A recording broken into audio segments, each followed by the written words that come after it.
बच्चों, स्वागत है आपका यूनाइटेड लर्निंग के इस प्लेटफॉर्म पर।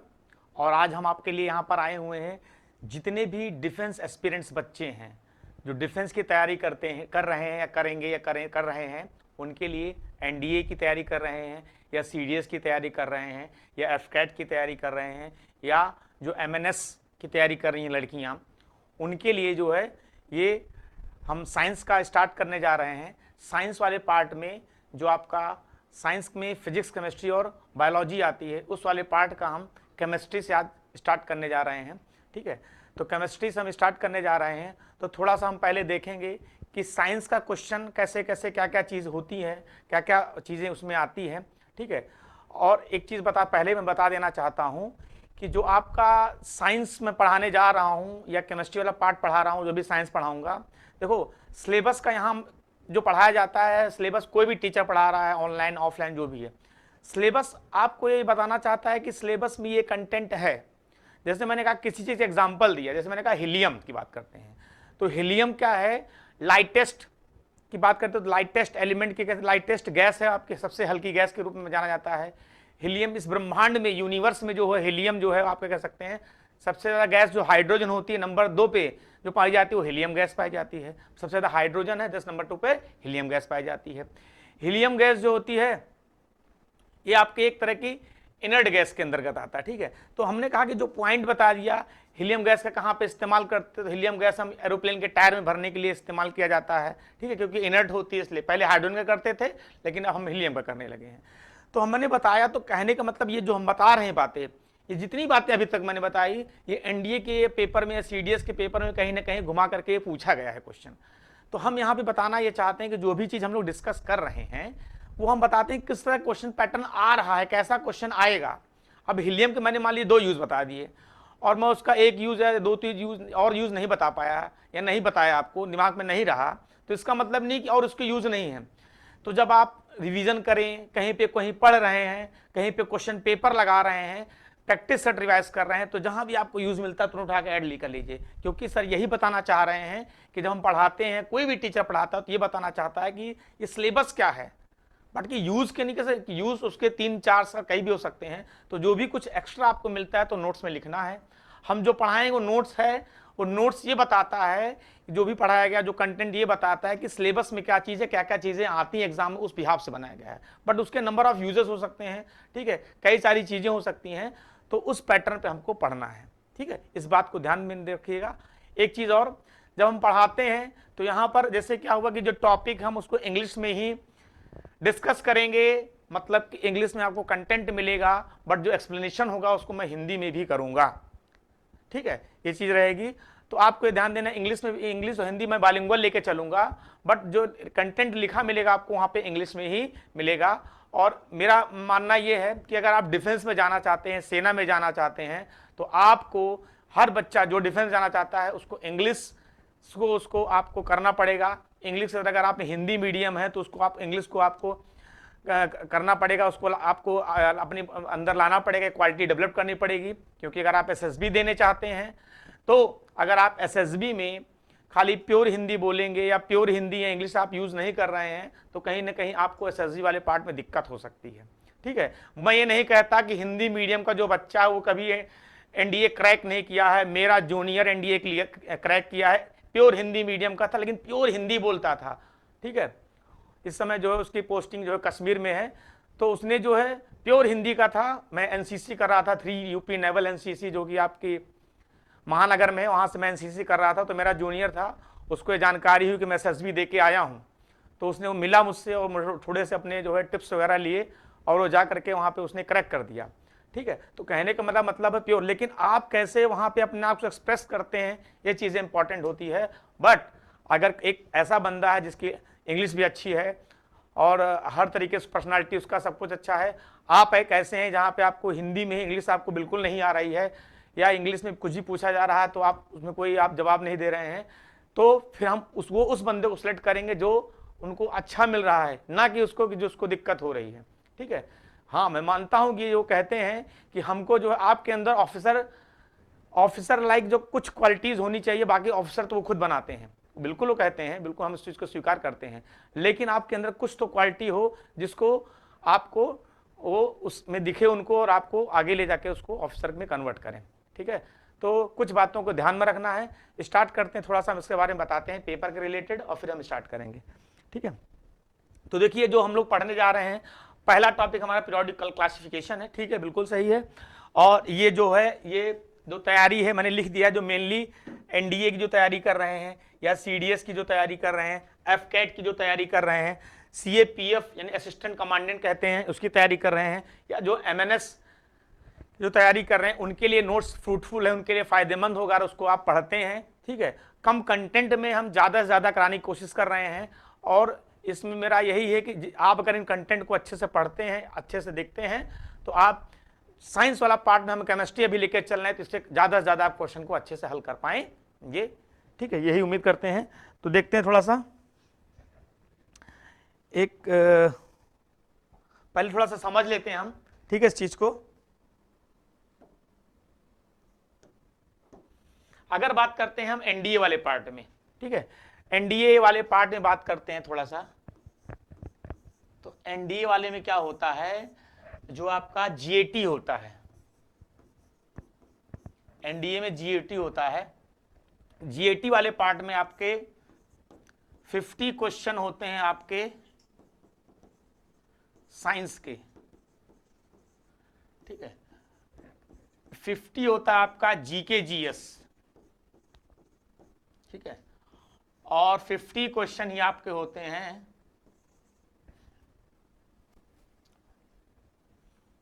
इंग्लिश के। ठीक है, तो जीएटी वाला पोर्शन जो होता है, तो हो गए कितने क्वेश्चन, 150 क्वेश्चन। एक क्वेश्चन होता है आपका कितने नंबर का, 4 मार्क्स का। तो भैया हो जाएगा 15 यानी 150 इंटू 4, 600 मार्क्स का आपका जीएटी होता है। ठीक है, और यूपीएससी का कोई भी पेपर क्रैक करना है तो आपको समझ लीजिए आपका जो परसेंटेज यानी 45% से लेकर के 55%, बहुत ज्यादा मैं कह रहा हूं तो 60% के अंदर हैं तो आप क्रैक कर देंगे। यूपीएससी कोई भी एग्जाम कराती है, तो मैं बता देना, इसका कट ऑफ इससे ऊपर नहीं, अपन मिनिमम 45 ले लेते हैं और मैक्सिमम 60 के ऊपर सारा दम तोड़ देते हैं जितने लड़के होते हैं। ठीक है, तो हमको 600 का पेपर होता है, मतलब ये होता है डिवाइड बाई 2 कर लीजिए भैया, यानी कि 300 नंबर। और ले आओ 600 में 600 ला दो, हम तो यही चाहेंगे, लेकिन उम्मीद करते हैं कि जो आपको 300 प्लस में थोड़ा बहुत अगर आप करते हैं, 300 के 50 पहुंच जाएं, 320 पहुंच जाएं, अगर ये मार्क्स ला रहे हैं आप, तो समझ लीजिए बहुत अच्छे हैं। ठीक है, अब हम बात करते हैं, आज हम डिस्कस खाली सिर्फ और सिर्फ करेंगे साइंस वाले पार्ट पे। साइंस वाले पार्ट में अगर हम देखें तो इसको भी 3 पार्ट में हम डिवाइड करेंगे, जिसमें फिजिक्स वाला पार्ट होता है। फिजिक्स में आपको 25 क्वेश्चन मिलेंगे। केमिस्ट्री की बात कर लेते हैं तो केमिस्ट्री में आपको 15 क्वेश्चन, और बायो की बात करते हैं, बायोलॉजी में आपको 10 क्वेश्चन।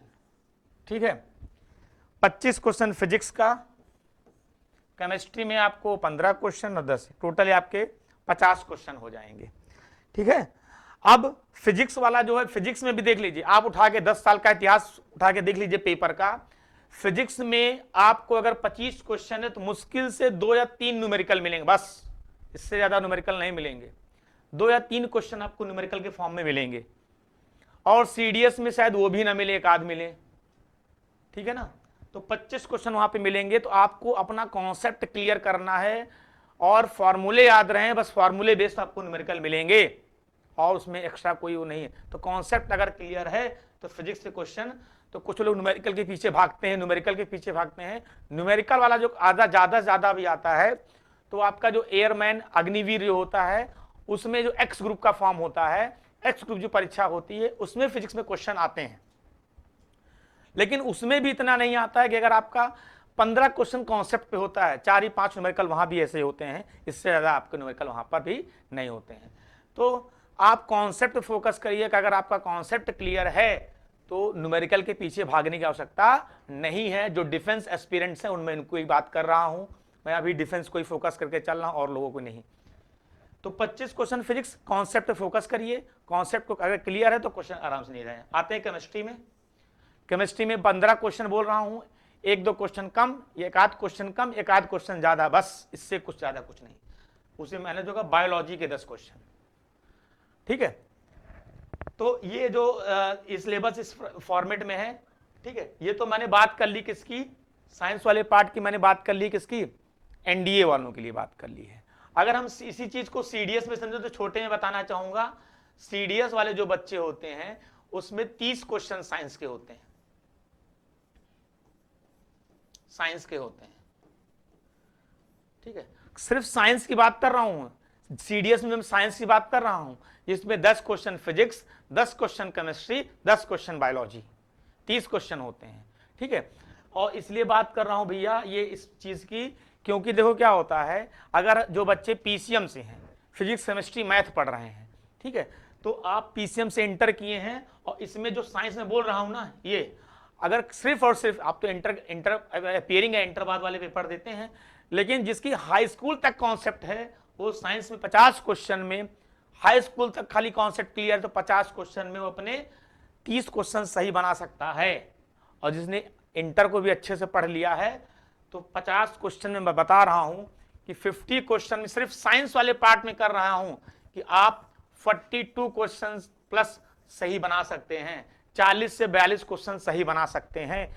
आप साइंस वाला खाली पार्ट पकड़ लीजिए खाली को, ठीक है ना, क्योंकि जो जीके जीएस होता है इसका सिलेबस वास्ट होता है, ठीक है। और इसमें फिर क्योंकि आपने हाई स्कूल में जो है एसएसटी पढ़ी होती है, उससे पहले पढ़ी होती है, लेकिन 11-12 में आपके टच में नहीं रहती है, तो थोड़ा सी मेहनत करनी पड़ेगी, ठीक है। इंग्लिश वाला ही पार्ट आपका हो जाएगा।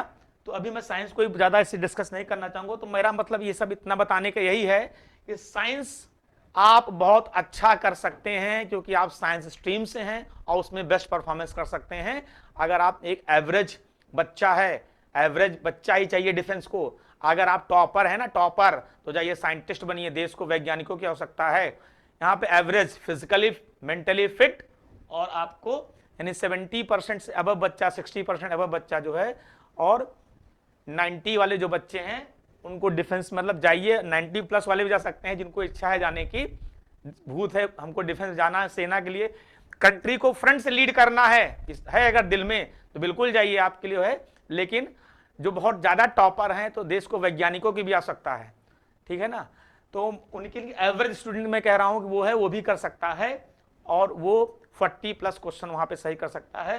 और भैया अगर आपने 40 क्वेश्चन सही बना दिए तो 4 चौको 16, 160 नंबर तुमको साइंस ही दे देगा, ये सोचिए। और फिर तुमको कितना नंबर लाना है, एक बहुत इसमें से खाली 25-25 क्वेश्चन बना दीजिए, आपकी कहानी कल्याण हो जाएगा। लेकिन साइंस को अपना एकदम जबरदस्त तरीके से करना है, क्योंकि आप साइंस स्ट्रीम से है। मैं बार बार इस चीज को लिए फोकस कर रहा हूं। तो सीडीएस में भैया आ गया, सीडीएस में 30 क्वेश्चन आएंगे, जिसमें 10 केमिस्ट्री के, 10 फिजिक्स के, 10 बायोलॉजी के ये रहेंगे, ठीक है। और तो अब कहने का मतलब है कि 10 क्वेश्चन है तो उसको भी आप जो है उसी पार्ट में उसको रिवाइज किया जाएगा। इसी तरह से एफकैट में, ठीक है, एफकैट वाले पार्ट में भी आपका आता है, ठीक है।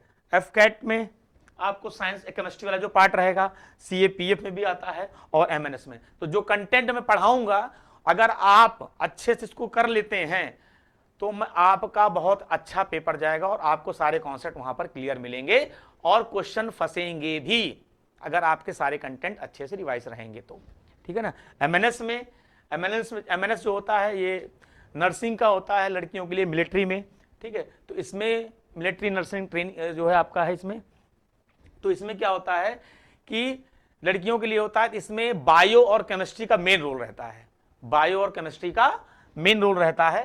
तो एमएनएस के लिए भी ये बहुत इंपॉर्टेंट है, अगर आप अच्छे से करते हैं तो केमिस्ट्री वाला पार्ट अच्छे से कर ले जाएंगे, ठीक है ना। लगभग 10 से 12 क्वेश्चन केमिस्ट्री के वहां पे आते हैं, 15 क्वेश्चन मान के चलिए एमएनएस में भी, तो फ्रूटफुल है वहां पे। बायोलॉजी के क्वेश्चन ज्यादा होते हैं, लगभग 30 क्वेश्चन वहां बायोलॉजी के होते हैं, ठीक है ना। तो ये है, बाकी और भी अगर आप पढ़ते हैं तो आपको वो भी जो है अग्निवीर वगैरह में भी फायदा मिलेगा। लेकिन मेरा फोकस जो है ये सिलेबस जो रिगार्डिंग में डिस्कस करूंगा ये इन्हीं लिए है, इन्हीं लोगों, इसी एग्जाम के लिए NDA, CDS, AFCAT, CAPF, MNS, ठीक है। इसको मेरा मेन फोकस करके बनाया गया है। प्रीवियस ईयर का 20 सालों का जो इसका कंटेंट है उसी पर बिहार पर सिलेबस तैयार किया गया और उसी अकॉर्डिंग इसको पढ़ाया जा रहा है। ठीक है।